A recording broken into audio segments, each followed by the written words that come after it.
Gagamit tayo ng beef cut into thin strips, 1 cup of soya sauce, half a cup of brown sugar, 1 teaspoon black pepper,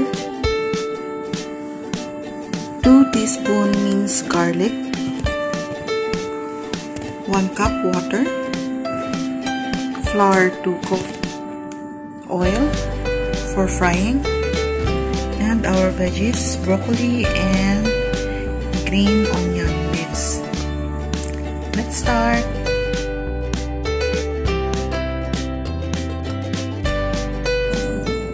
Just put the flour like this, sprinkle the flour, and maliliit po kasi yung hiwa niya kaya hindi ko na siya isa-isahin na i-coat.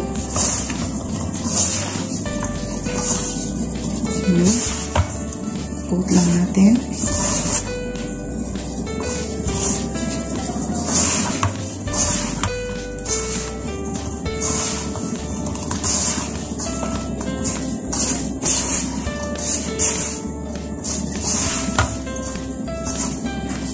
Hanggang magkakahiwa-hiwalay po din, pwede na natin siyang prituhin or stir fry.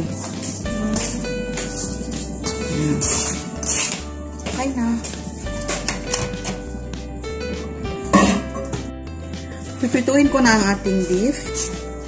Nagpainit lang ako ng mantika sa kawali, then i-fry ko na siya. Isa-isa.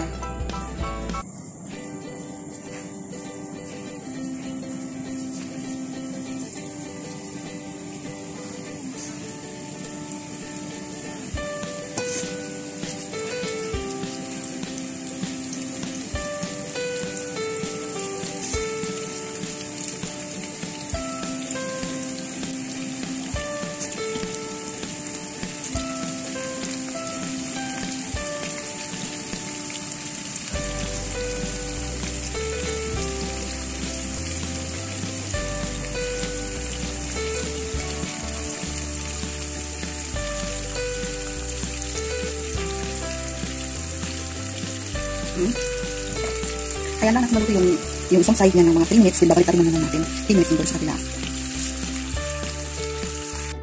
Okay, siyang balik tayo. Balik tayo natin isa-isa.